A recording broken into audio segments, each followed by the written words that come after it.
AISECT college of technical education Baikunthpur के YouTube channel पर आप सभी का स्वागत है। हमारे लेटेस्ट वीडियोस को देखने के लिए चैनल को सब्सक्राइब करें और बेल आइकन जरूर दबाएं। Good morning. Now today we are discussing about a new concept related to software programming and software engineering concept, software cost estimation. Software that means यहाँ पे हम डिस्कस कर रहे हैं यूजर डिफाइंड सॉफ्टवेयर की, user द्वारा बनाए गए सॉफ्टवेयर की। किसी भी ऑर्गेनाइजेशन, कंपनी या पर्सन के रिगार्ड्स जब कोई सॉफ्टवेयर किसी सॉफ्टवेयर ऑर्गेनाइजेशन या कंपनी द्वारा बनाया जाता है तो उस सॉफ्टवेयर को बनाने में, उस सॉफ्टवेयर को बिल्ड करने में, उस सॉफ्टवेयर के डेवलपमेंट में लगने वाला इन्वेस्टमेंट की कॉस्टिंग, जो इन्वेस्टमेंट लगेगा, जो पैसा लगेगा, जो खर्चा लगेगा, नॉर्मल वर्ड्स में हम यही बोलेंगे, उस सॉफ्टवेयर को डेवलप करने में जो मैन पावर लगेगा, जो इक्विपमेंट्स लगेंगे, उनका ओवरऑल कॉस्टिंग, ओवरऑल बजट को एस्टिमेट करना, समझना, उस बजट का आकलन करना, यही कॉन्सेप्ट है हमारा आज का वीडियो। आज के वीडियो में हम इन्हीं कॉन्सेप्ट के ऊपर डिस्कस करेंगे कि किसी नए बनने वाले सॉफ्टवेयर की कॉस्टिंग आप कैसे एस्टिमेट कर सकते हो, कैसे सॉफ्टवेयर के कॉस्टिंग में जो इन्वेस्टमेंट लगेगी उसका आकलन आप कैसे कर सकते हैं। तो आइए गाइस वन बाय वन इनके कॉन्सेप्ट को हम डिस्कस करेंगे। सबसे पहले देखेंगे इंट्रोडक्शन, एग्जैक्टली होता क्या है आपका software cost estimation. Then after this methods of input output, then methods of estimation, then COCOMO method और conclusion। इन कॉन्सेप्ट के ऊपर आज हम डिस्कस करने जा रहे हैं। तो फर्स्टली कॉस्ट एस्टिमेशन इन नीडेड, क्यों जरूरत है भाई कास्ट एस्टिमेशन की, तो सबसे पहले इसको समझिए। इनका कहना है कि 55% ऑफ प्रोजेक्ट ओवर बजट, 55% से अधिक ऐसे प्रोजेक्ट होते हैं जो ओवर बजट हो जाते हैं। जितना आपने एस्टिमेट किया था, जितना आपने उसके लिए आकलन किया था, उससे ज्यादा उनमें इन्वेस्टमेंट लग जाती है। 24 companies that develop large distributed system, 24 ऐसी कंपनीज हैं जिन्होंने बहुत बड़े डिस्ट्रीब्यूटेड सिस्टम 1994 से लेकर अभी तक बनाए हैं। और उस केस में उनका कहना है कि 55% से ज्यादा ऐसे प्रोजेक्ट हैं जो ओवर बजट हो गए। 53% प्रोजेक्ट हैं जिनकी कास्टिंग 189% से ज्यादा अपने इनिशियल एस्टिमेट से चली गई है। कहने का मतलब जितनी कास्टिंग की थी आपने, उसको अगर हम 100% माने तो उसका जस्ट डबल इन्वेस्टमेंट हो गई है इन पर्टिकुलर प्रोजेक्ट की। तो ओवरऑल हमको इसी कास्ट एस्टिमेशन की जरूरत है जिससे हमारा ये ओवर बजट का सिस्टम, ओवर बजट की प्लानिंग, ओवर बजट का जो रेशियो है ये कम। नेक्स्ट आते हैं कास्ट एस्टिमेशन इफेक्ट। क्या इफेक्ट्स आते हैं? फर्स्ट है प्लानिंग एंड बजटिंग में क्या इफेक्ट आते हैं। प्लानिंग यानी योजना और बजटिंग यानी एस्टिमेशन में, यानी फाइनेंस से रिलेटेड क्या क्या इश्यूज हैं। फर्स्ट है रिक्वायरमेंट प्रायोरिटी, रिक्वायरमेंट की क्या क्या जरूरतें हैं उसकी आप प्रायोरिटी सेट कर सकते हो, शेड्यूलिंग सेट कर सकते हो, कौन से काम को पहले, कौन से काम को बाद में। देन रिसोर्स एलोकेशन, संसाधनों का उपयोग, संसाधनों की उपलब्धता को आप सुनिश्चित कर सकते हो। देन प्रोजेक्ट मैनेजमेंट के अंदर पर्सनल, यानी जी कोई भी अगर आप प्रोजेक्ट को कैसे आप मैनेज करोगे उसका तरीका। देन टास्क मैनेजमेंट, किसी भी टास्क को, किसी भी कार्य को आप कैसे मैनेज करोगे, इन सभी चीजों को एस्टिमेट करने का तरीका भी cost estimation. Then cost estimation during the software life cycle, जब सॉफ्टवेयर को बनाया जाता है, सॉफ्टवेयर लाइफ साइकिल जिसके कई चरण होते हैं, उन सभी चरणों के वर्किंग के समय ही कास्ट एस्टिमेशन आप कैसे कर सकते हो, इसके लिए ये स्लाइड में बताया गया है। Cost estimation should be done throughout the software life cycle to allow their refinement. Software की कास्ट एस्टिमेशन उसकी डेवलपमेंट की लाइफ साइकिल की स्टार्टिंग, इनिशियल पोजीशन में ही आपको मैनेज कर लेना चाहिए, समझ लेना चाहिए। Need effective monitoring, effective monitoring की जरूरत होती है हर स्टेप में। आप प्रॉपर वे में देखिए कि जो कास्टिंग आपको इस स्टेप को परफॉर्म करने में लगनी चाहिए थी, कहीं आपकी कास्टिंग उस स्टेप से ज्यादा तो नहीं हो रही है, और अगर हो रही है तो क्यों, और अगर किसी एक स्टेप में कास्टिंग आपकी एक्यूरेट हुई है तो दूसरे स्टेप से उस कास्टिंग को मैनेज करने की फैसिलिटी भी आपके पास होनी चाहिए। नेक्स्ट है success of a cost estimation method is not necessary the accuracy of initial estimate. Yes, किसी भी कास्ट एस्टिमेशन मेथड की एक्यूरेसी, किसी भी कास्ट एस्टिमेशन मेथड की सक्सेस इस चीज पे डिपेंड नहीं करती कि इनिशियल एस्टिमेट क्या था और आपने ओवरऑल क्या कास्टिंग की। इस चीज पे डिपेंड करती है कि जो ओवरऑल आप किसी भी पर्टिकुलर बजट के लिए जो एस्टिमेट आपने किया था वो आपकी एक्चुअल कास्ट से कितना डिफर करता है। कहने का मतलब, अगर आपने सिंपल एक घर बनवाने की बात कर रहे हैं, तो अगर आप एक सिंपल घर बनवाने में आपने जो फिनिशिंग के काम में स्ट्रक्चर खड़ा करने का जो एस्टिमेट लिया था, आपके स्ट्रक्चर खड़ा करने का एस्टिमेट आपके अगर एक्चुअल एस्टिमेट से ज्यादा हो रहा है, तो बाकी आप जो फिनिशिंग का एस्टिमेट है उसको कम करके ओवरऑल बजट को मेंटेन कर सकते हैं। नेक्स्ट है who is the estimator. Estimator exactly होता कौन है जो एस्टिमेट करता है, तो इसको समझेंगे। Someone responsible for the implementation. कौन होता है? कोई एक ऐसा पर्टिकुलर पर्सन होता है जो कि इम्प्लीमेंट करने के लिए, यूज करने के लिए, किसी भी वर्किंग के लिए रिस्पॉन्सिबल होता है। Can compare previous project in organisation to the current project. वो आपके करंट प्रोजेक्ट को प्रीवियस प्रोजेक्ट से प्रीवियस वर्किंग के साथ में कंपेयर करता है। देन एक्सपीरियंस बंदा होता है जिसको आइडिया होता है कि कोई भी एक टास्क जो हो रहा है वो टास्क सही प्रॉपर वे में हो पा रहा है कि नहीं हो पा रहा। Next, someone from the outside the organisation. कोई आउटसाइड द ऑर्गेनाइजेशन भी हो सकता है जो कि अनबाइस्ड एस्टिमेट हो, उसके पास कैन प्रोवाइड अनबाइस्ड एस्टिमेट दे सकता है, बिना देखे भी एस्टिमेट कर सकता है। देन एम्पेरिकल मेथड और एस्टिमेट करने के डिफरेंट कॉन्सेप्ट उसके पास होने चाहिए। कोई हिस्टोरिकल डाटा कैलिब्रेट मॉडल भी यूज कर सकता है और लेक ऑफ कॉन्फिडेंस मॉडल भी यूज कर सकता है। और इन दोनों डिफिकल्टीज के चलते, इन पर्टिकुलर डिफिकल्टीज को फेस करते हुए वो अपना एक दूसरा पर्टिकुलर आउटकम, अपना एक ओवरव्यू देता है और उस ओवरव्यू के थ्रू आप एस्टिमेटर को और उसके एस्टिमेट को कैलकुलेट कर सकते हैं। नेक्स्ट है जनरल स्टेप्स एंड रिमार्क्स। कौन कौन से जनरल स्टेप्स और रिमार्क्स हैं किसी भी सॉफ्टवेयर डेवलपमेंट के फेज के, किसी भी सॉफ्टवेयर के एस्टिमेशन के। तो जनरल स्टेप है एस्टेब्लिश प्लान। सबसे पहले प्लान को एस्टेब्लिश करिए। What data should be gather, कौन सा डाटा आपको चाहिए, कौन सा डाटा आप गैदर करना चाहते हो। Why are be gathering this data, हम इस डाटा को क्यों गैदर कर रहे हैं। नेक्स्ट है what do we hope to accomplish, हम क्या चाहते हैं, क्या आउटकम चाहिए, क्या आउटपुट चाहिए। नेक्स्ट है do cost estimation for initial requirement.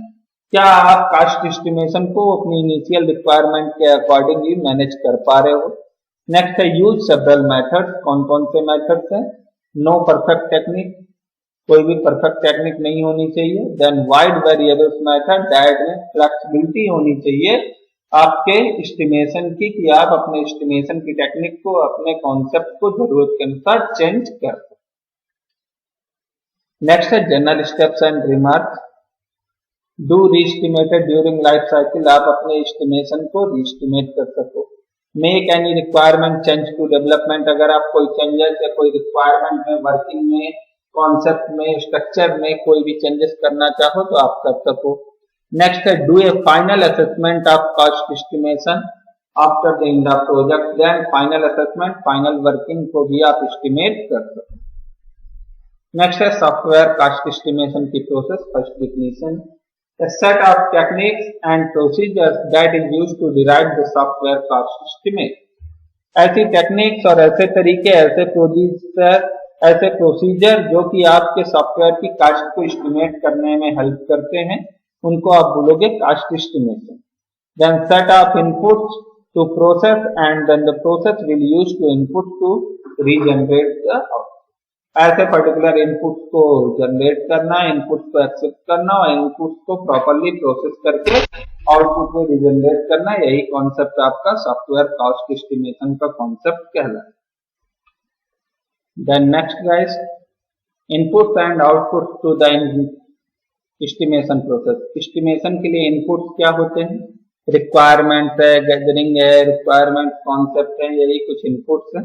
अब इनको हम डिटेल में यहाँ समझेंगे। कास्ट व्यूज में requirement, other caste views, financial requirement, ये सब पर्टिकुलर व्यूज हैं जिनको आप इनपुट करोगे। नेक्स्ट है cost estimation accuracy. Cost estimation की एक्यूरेसी को यूजिंग विद दिस फॉर्मूला आप चेक कर सकते हो। To determine how well a cost estimation model predict can accessing model performance. अगर आपको मॉडल की परफॉर्मेंस चेक करना हो तो आप ऐसे चेक कर सकते हो। एब्सोल्यूट एरर अगर आपको चेक करनी हो कि एक्चुअली में कितनी गलतियां हैं, कितना आपका डेविएशन हो रहा है, आपका कास्ट एस्टिमेशन आपकी एक्चुअल कास्टिंग से कितना डिफर है, तो आप एब्सोल्यूट एरर चेक कर सकते हो। एब्सोल्यूट एरर चेक करने का फॉर्मूला सिंपल सा है। Then estimated predicted cost, then estimated actual cost. Predicted जो प्रिडिक्ट किया आपने, जो आपने सोच के रखी है, माइनस एक्चुअल कास्ट जो एक्चुअल कास्ट आपकी लगी, वो एब्सोल्यूट एरर आपकी बताएगी। Then percentage error, predicted cost minus actual cost. Then magnitude relative है, इसी फॉर्मूले के अकॉर्डिंग आप उसका मैग्नीट्यूड और रिलेटिव निकालते। नेक्स्ट है कास्ट एस्टिमेशन मेथड्स हैं। इनको कास्ट एस्टिमेशन मेथड्स को आप यहाँ से देख सकते हैं। फर्स्ट है एल्गोरिथमिक मेथड, जिसको आप पैरामेट्रिक मेथड भी बोलते हो। सेकंड है expert judgment method, third top down, next bottom up, estimated by analogy, then price to win estimation. अब इन मेथड्स को आप वन बाय वन देखेंगे। फर्स्ट एलोमेट्रिक या पैरामेट्रिक मेथड। पैरामेट्रिक मेथड में क्या होगा? Use of mathematical equations to perform software estimation. Software estimation के लिए आप क्या करते हैं? मैथमेटिकल इक्वेशंस को यूज करते हैं, फार्मूला बेस्ड आप कैलकुलेशन करते हैं। Then equations are based on theory and historical data. Theory और हिस्टोरिकल डाटा के ऊपर बेस्ड होते हैं आपके equation. Then use input such as SLOC, number of functions to perform, then other cost type.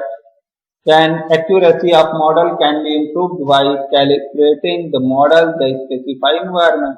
कैडमिंग model की accuracy, उसकी working, आपके functions और आपके इंप्रूव होने वाली आपकी वर्किंग की एक्यूरेसी के ऊपर डिपेंड करती है। नेक्स्ट है एल्गोरिथमिक पैरामेट्रिक मॉडल में। देन कोकोमो मॉडल का एग्जांपल आपको मिलता है। बेसिकली सबसे ज्यादा यूज होने वाला कास्ट एस्टिमेशन का मोस्टली यूज्ड मॉडल है कोकोमो मॉडल। डेवलप्ड हुआ 1981 में। Then most popular transparent cost estimation model है। मैथमेटिकल मॉडल बेस्ड है। 63 हिस्टोरिकल सॉफ्टवेयर प्रोजेक्ट में इसको एस्टिमेशन के लिए यूज किया गया। नेक्स्ट है गाइस कोकोमो सेकंड मॉडल, 1995 में लॉन्च हुआ। Then address issues and non sequential development के लिए यूज किया जाता है। ये इसके 3 सब मॉडल्स हैं, application, composition and early design. ये कोकोमो सेकंड मॉडल है। देन आफ्टर दिस एल्गोरिथमिक या parametric model, then quantum software life cycle model SLM, develop 1970 में। Then analysis life cycle terms है और इनके एस्टिमेशन के मल्टीपल मेथड्स हैं, इनको आप यहाँ से देख के समझ सकते हैं। नेक्स्ट है गाइस पैरामेट्रिक मॉडल के एडवांटेज क्या क्या है, ये इंपॉर्टेंट कॉन्सेप्ट है। फर्स्ट एडवांटेज है जनरेट रिपीटेबल एस्टिमेशन। बार बार आपको अलग अलग रिपीटेबल रिपीट होने वाले और नए नए एस्टिमेट मिलते हैं। Easy to modify input data, input data को आप इजी वे में मॉडिफाई या चेंज कर सकते हो। Easy to define and customize formulas, आप रीडिफाइन कर सकते हो अपनी वर्किंग को, अपने इनपुट को और अपने फॉर्मूलास को। Then objectively calibrated to experience, experience के ऊपर पूरी तरह से आधारित होता है। डिसएडवांटेज क्या है गाइस? फर्स्ट है unable to deal with exceptional condition. Exceptional अगर कोई एक्स्ट्रा ऑर्डिनरी कुछ अलग से कंडीशन आती है तो उस कंडीशन से डील करने में ये पॉसिबल नहीं। सेकंड है some experience and factors can not be quantified. कुछ एक्सपीरियंस और इम्पोर्टेंट फैक्टर्स को जो है उनको इग्नोर करना पड़ता है। देन समटाइम्स एल्गोरिथम में बी प्रोपरेटिव। समटाइम्स एल्गोरिथम जो है अपनी एक्चुअल कॉन्सेप्ट को, अपनी एक्चुअल वर्किंग से डिफर हो जाते हैं, अलग हो जाते हैं, जो कि आपके कॉन्सेप्ट को, आपके एस्टिमेशन को डिफर कर सकता है। नेक्स्ट है एक्सपर्ट जजमेंट। नाम से ही क्लियर है गाइस, एक्सपर्ट यानी ग्रुप ऑफ पर्सन एक्सपर्ट होते हैं, उनका judgment. Capture the knowledge and experience of the participant and providing estimates based upon the project to which the expert participated। Experts का use करके, that means multiple group of persons का use किया जाता है और वो पर्टिकुलर एक्सपर्ट्स मिलके आपकी पूरी की पूरी कॉस्टिंग का एस्टिमेशन करते हैं, आपकी पूरी की पूरी कॉस्टिंग को कैलकुलेट करते हैं। वो एक्सपर्ट का एक्सपीरियंस और उनके पर्सनल व्यूज और ओपिनियंस होते हैं, उनको ओवरऑल आप कैलकुलेट करते हो और उसके अकॉर्डिंग एक बेटर जजमेंट, एक बेटर एस्टिमेशन आपको मिलता है। एक्सपर्ट एडवांटेज क्या है? Absence of quantified imperial data के केस में भी ये यूजफुल है। अगर आपके पास डाटा नहीं है, सही डाटा, एक्यूरेट डाटा, फिर भी आप एक्सपीरियंस के बेस्ड में वर्किंग कर सकते हो। पास्ट प्रोजेक्ट एक्सपीरियंस सबसे ज्यादा इंपॉर्टेंट होते हैं इस केस में। Can factor impact case new technology application से। नई टेक्नोलॉजी, एप्लीकेशंस और लैंग्वेज का यूज करके आप अच्छा और बेटर एस्टिमेशन कर सकते हो। डिसएडवांटेज क्या है? गुड एक्सपर्ट ओपिनियन होगी तभी आपका एस्टिमेशन सही होगा, बिकॉज एक्सपर्ट का एक्सपीरियंस और उनका नॉलेज के ऊपर ही पूरा का पूरा आपका एस्टिमेशन डिपेंड है। अगर आपके एक्सपर्ट्स का ओपिनियन गलत तो आपका पूरा का पूरा एस्टिमेशन गलत। नेक्स्ट है hard to document the factors used by the expert.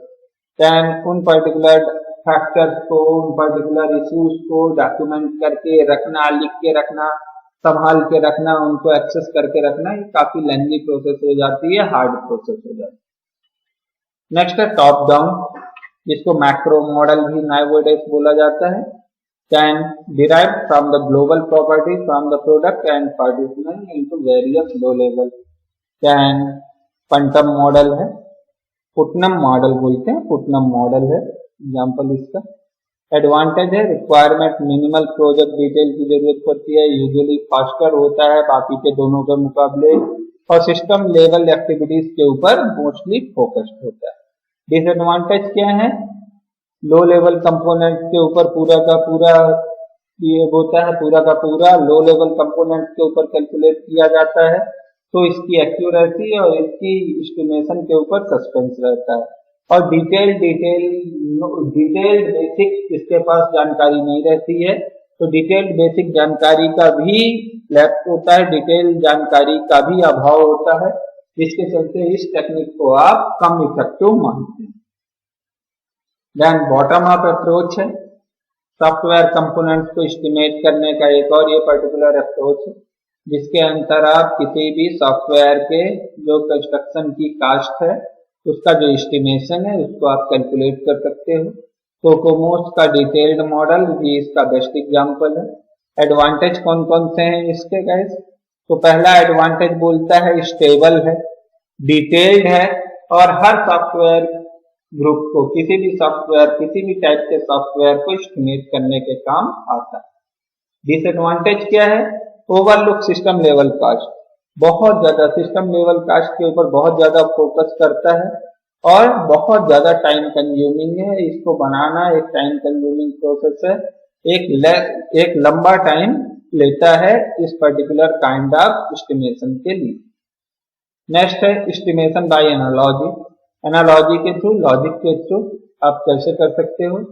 Can previous completed project के अकॉर्डिंग आप उस प्रोजेक्ट को, अपने प्रोजेक्ट को कंपेयर करते हो। एक्चुअल डाटा को आप प्रीवियस जो प्रोजेक्ट है उसके डाटा के साथ में कंपेयर कर सकते हैं। देन आइदर सिस्टम और कंपोनेंट लेवल के अकॉर्डिंग आप दोनों सिस्टम के सिस्टम लेवल और कंपोनेंट लेवल को चेक करते हो और उसके अकॉर्डिंग आप अपने सॉफ्टवेयर की, अपने प्रोजेक्ट की कॉस्टिंग को मैनेज कर सकते हैं। देन एडवांटेज क्या है? एक्चुअल प्रोजेक्ट डाटा के ऊपर ही बेस्ड होता है। जैसा आप प्रोजेक्ट चाहते थे सेम वैसा ही प्रोजेक्ट डाटा के अकॉर्डिंग आपकी पूरा का पूरा एस्टिमेशन बेस्ड होता है। क्या डिसएडवांटेज है, किसी भी पर्टिकुलर कंपेरेबल प्रोजेक्ट को हैंडल करना और टैकल करना थोड़ा सा टफ होता है, बिकॉज दोनों के बीच में प्रॉपर कंपेयर करने की जो टेक्निक होती है वो हार्ड एंड फास्ट क्लियर नहीं है। कोई हार्ड एंड फास्ट टेक्निक नहीं है आपके पास, तो दोनों के बीच में आप कैसे कंपेयर कर पाओगे। तो एक ये इशू क्रिएट हो जाता है दोनों के बीच में प्रॉपर कंपेरिजन करने का। नेक्स्ट है, how well does the previous project represent this one. और ये इशू है कि प्रीवियस प्रोजेक्ट किसी भी कॉन्सेप्ट को कैसे रिप्रेजेंट करता है, इसको थोड़ा सा समझना और इसके अकॉर्डिंग पूरा का पूरा कॉन्सेप्ट एस्टिमेट करना थोड़ा सा टफ है। तो इस पर्टिकुलर इशू में ये कुछ प्रॉब्लम है, बेसिक डिसएडवांटेज है। नेक्स्ट आते हैं price to win estimation. Then estimation करने के लिए, एस्टिमेशन को जीतने के लिए उनके प्राइस क्यों जरूरी है। First, price believe necessary to win the contract. Price estimation किसी भी कॉन्ट्रैक्ट को जीतने के लिए, किसी भी को जीतने के लिए बहुत जरूरी है। एडवांटेज क्या है, ऑफन रिवर्ट दिस कॉन्ट्रैक्ट। हमेशा ऐसे कॉन्ट्रैक्ट को रिवार्ड दिया जाता है, प्राइस दिया जाता है जो कि एक्चुअल एस्टिमेट के अंदर ही पूरा हो जाए। अगर आप एक्स्ट्रा अमाउंट रिक्वायरमेंट करोगे, आप अपनी एस्टिमेट से बाहर जाओगे, तो आपके प्रोजेक्ट की एक्यूरेसी से ज्यादा आपकी ड्रॉबैक पे लोगों का ध्यान ज्यादा जाता है। डिसएडवांटेज बस एक ही है, time and money run out before the job is done. Time और मनी जो है रन आउट ले चला जाता है जॉब इज डन, काम होने से पहले, काम होने से पहले। बिकॉज आपने एस्टिमेशन के अंदर ही करने की बात की है, तो उस जॉब को करने के लिए आपको उतना पैसा पहले ही चाहिए, तभी तो आप जॉब को कर पाओगे। तो यही है डिसएडवांटेज एक है इस टेक्निक का, कि इस टेक्निक को परफॉर्म करने के लिए आपको टाइम और मनी जो है पहले ही इन्वेस्ट करना पड़ जाता है। कहने का मतलब किसी भी फेलियर के केस में फिर उसमें कोई भी चेंजेस करने का ऑप्शन आपके पास नहीं है।